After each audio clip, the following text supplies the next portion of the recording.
Segredos revelados. Arquivos recentes do Vaticano sobre a Bíblia e o cristianismo. Nos corredores silenciosos e nas profundezas dos arquivos do Vaticano, por séculos, repousaram documentos que guardam segredos valiosos sobre a história do cristianismo e a formação da Bíblia.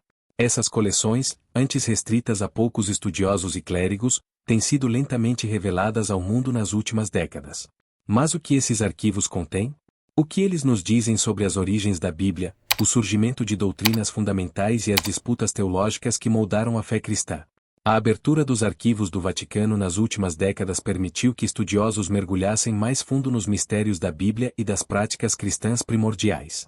Entre os documentos mais recentes e significativos que foram trazidos à luz, estão manuscritos antigos, correspondências entre os primeiros líderes da Igreja e registros detalhados de concílios decisivos. O Vaticano, que por muito tempo manteve sigilo sobre esses textos, começou a liberar esses materiais em um esforço por maior transparência, impulsionado pelas reformas promovidas pelo Papa Francisco. Por exemplo, a liberação dos manuscritos do Codex Vaticanus, um dos mais antigos e completos manuscritos da Bíblia, ofereceu uma nova oportunidade para comparar textos bíblicos modernos com suas versões mais antigas.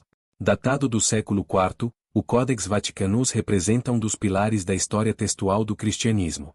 Ele revela não apenas como os textos sagrados foram preservados ao longo dos séculos, mas também como foram editados, traduzidos, em alguns casos, modificados para atender às necessidades teológicas e litúrgicas da época. Essas revelações, contudo, não são apenas de natureza acadêmica. Elas nos fazem questionar: até que ponto os textos que temos hoje representam fielmente as palavras e intenções originais dos autores? As pequenas variações textuais, embora muitas vezes vistas como detalhes, podem ter grandes implicações sobre a interpretação de passagens bíblicas-chave. O Vaticano, ao permitir o acesso a esses documentos, está convidando estudiosos a reexaminar a história da Bíblia e a refletir sobre sua preservação e transmissão ao longo dos séculos. Outro grupo de documentos liberados recentemente diz respeito às correspondências entre os pais da Igreja. Essas cartas e tratados, muitas vezes debatendo fervorosamente questões teológicas, oferecem uma janela para o desenvolvimento da doutrina cristã nos primeiros séculos. O que é especialmente fascinante é a diversidade de opiniões e interpretações teológicas que existiam na época. Muitas dessas ideias foram consideradas heréticas, ao longo dos séculos, foram excluídas da ortodoxia cristã, mas os registros dessas disputas internas mostram que o cristianismo não era uma fé monolítica.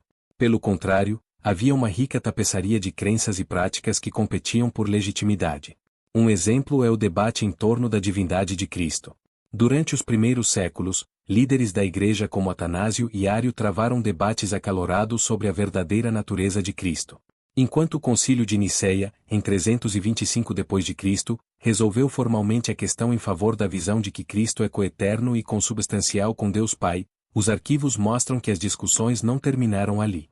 Durante décadas, bispos e teólogos continuaram a discutir o assunto, e essas correspondências revelam a profundidade das divisões teológicas da época. Nos últimos anos, a maior atenção também foi dada aos documentos que abordam as traduções da Bíblia e sua disseminação. Entre esses está o registro do trabalho de São Jerônimo, que traduziu as Escrituras para o latim, criando a Vulgata. Embora sua tradução tenha sido amplamente aceita, os registros mostram que houve resistência em várias partes do mundo cristão. Alguns questionavam as escolhas de Jerônimo em certos trechos, enquanto outros criticavam a própria ideia de traduzir a Bíblia para uma língua diferente do grego ou hebraico. Essas discussões nos lembram que a tradução da Bíblia sempre foi um ato teológico, e não apenas um processo técnico. As escolhas feitas pelos tradutores, intencionais ou não, moldaram a maneira como gerações de cristãos interpretaram as Escrituras. O Vaticano, ao abrir mais documentos sobre essas primeiras traduções, nos permite entender melhor as controvérsias e debates que cercaram a disseminação da Bíblia e como isso impactou a formação da doutrina cristã. Outro conjunto fascinante de documentos são os registros dos concílios ecumênicos, particularmente o Concílio de Trento, que aconteceu no auge da Contra-Reforma. Durante este concílio, a Igreja reafirmou seu controle sobre a interpretação bíblica e lançou um esforço concertado para combater as traduções protestantes da Bíblia, que proliferavam devido à invenção da prensa de Gutenberg. Nos arquivos de Trento, podemos ver como a Igreja Católica consolidou sua autoridade sobre o cânone bíblico e como ela reagiu às críticas de figuras como Lutero e Calvino. A Vulgata, a tradução latina de São Jerônimo, foi reafirmada como a versão oficial da Bíblia, e qualquer tradução que não seguisse esse padrão era vista com suspeita ou condenada como herética. Os documentos liberados pelo Vaticano oferecem uma visão detalhada das discussões internas sobre a tradução e interpretação das Escrituras, mostrando como a Igreja navegava em um ambiente teológico e político cada vez mais polarizado. Esses registros também fornecem uma visão mais clara sobre a resistência interna dentro da própria Igreja Católica. Nem todos os bispos e teólogos estavam alinhados com as diretrizes mais conservadoras, e algumas facções da Igreja queriam uma abordagem mais flexível e inclusiva para a interpretação bíblica. No entanto, com o passar do tempo, as decisões mais rígidas do Concílio de Trento prevaleceram, influenciando a interpretação das Escrituras nos séculos subsequentes. Conforme avançamos para o século XX, outra importante liberação de documentos aconteceu após o Concílio Vaticano II, um evento que marcou um ponto de inflexão na relação da Igreja com o mundo moderno. Durante esse concílio, documentos como o Dei Verbum, que trata da revelação divina, abordaram a questão da interpretação bíblica de maneira nova. O Concílio Vaticano II, de 1962 a 1965, foi um dos momentos mais transformadores da história moderna da Igreja Católica.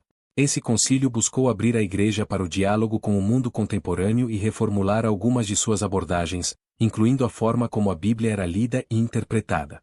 Entre os documentos mais importantes desse concílio está o Dei Verbum, que redefiniu a visão da Igreja sobre a revelação divina e o papel das Escrituras. Um dos principais pontos trazidos à tona foi a ênfase na Bíblia como uma fonte viva e dinâmica da fé cristã, em vez de um texto fechado e imutável. O concílio afirmou que a tradição e as Escrituras devem caminhar juntas, sendo ambas expressões complementares da revelação de Deus. O Dei Verbum permitiu que a leitura das Escrituras fosse realizada de maneira mais acessível aos fiéis, encorajando que o texto bíblico fosse lido nas línguas vernáculas, idiomas locais, e interpretado dentro do contexto de cada época. Essa abertura permitiu que o conhecimento bíblico fosse democratizado de forma significativa, levando a um aumento no estudo bíblico entre leigos e a uma compreensão mais pessoal e reflexiva das Escrituras. No entanto, as reformas também trouxeram novos desafios. Se, por um lado, a Igreja encorajava uma leitura mais acessível e contextualizada da Bíblia, por outro, ainda mantinha um controle firme sobre as interpretações autorizadas. A tensão entre a liberdade de interpretação e a manutenção da ortodoxia tornou-se evidente em várias discussões e documentos internos.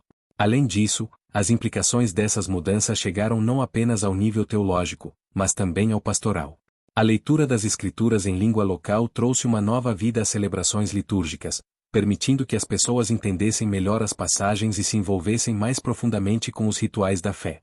Isso foi uma virada significativa, especialmente em regiões onde o latim, até então a língua oficial da liturgia, era pouco compreendido pelo povo. Outro conjunto recente de documentos que atraiu grande interesse dos estudiosos diz respeito aos evangelhos apócrifos e textos gnósticos. Embora muitos desses textos já fossem conhecidos há séculos, os arquivos do Vaticano têm ajudado a fornecer novos insights sobre como esses documentos foram tratados ao longo da história. O Evangelho de Tomé, o Evangelho de Maria Madalena e o Evangelho de Judas são exemplos de textos que não foram incluídos no cânone oficial, mas que oferecem uma visão fascinante sobre as diversas correntes teológicas que existiam no início do cristianismo. Esses textos revelam que, nos primeiros séculos da Igreja, havia uma multiplicidade de interpretações sobre a vida de Jesus, seu papel como Messias e o significado de sua mensagem. Muitos desses escritos gnósticos, por exemplo, apresentavam uma visão mais mística e esotérica da fé, contrastando com a abordagem mais institucional e doutrinária que acabou prevalecendo. A liberação de mais documentos sobre esses textos apócrifos tem permitido uma reavaliação crítica de como e por que certos livros foram incluídos ou excluídos da Bíblia. O estudo desses documentos também nos lembra que a formação do cânone bíblico não foi um processo simples ou unânime. Pelo contrário, foi o resultado de séculos de debates teológicos, muitas vezes marcados por controvérsias e divisões dentro da Igreja. Os registros mostram que, durante os concílios e reuniões que definiram o cânone, muitos livros foram intensamente discutidos, com alguns quase sendo excluídos ou incluídos. A crescente abertura dos arquivos do Vaticano, particularmente em relação a esses textos e documentos históricos, tem permitido que os estudiosos tracem um quadro mais complexo e dinâmico do cristianismo primitivo. Ao mesmo tempo, levanta questões fundamentais sobre como a fé foi consolidada e institucionalizada ao longo do tempo. A existência de tantos textos alternativos ou apócrifos sugere que o cristianismo primitivo era muito mais diverso do que a tradição posterior muitas vezes sugeriu. Avançando para os tempos mais recentes, a liberação de arquivos sobre os concílios de Nicéia e Trento também proporcionou um novo entendimento das decisões que moldaram a doutrina cristã e a interpretação bíblica. O Concílio de Nicéia, realizado no ano de 325 d.C., é amplamente conhecido por ter estabelecido a doutrina da Trindade, afirmando que Cristo é consubstancial com o Pai. No entanto, os documentos internos revelam que as discussões teológicas eram ainda mais complexas e que havia uma variedade de visões sobre a natureza de Cristo e sua relação com Deus Pai. Da mesma forma, o Concílio de Trento, de 1545 a 1563, realizado no contexto da Reforma Protestante, foi um ponto crucial na definição da ortodoxia católica em relação à Bíblia. Este concílio reafirmou a Vulgata Latina como a tradução oficial das Escrituras, rejeitando as traduções protestantes que surgiram na época.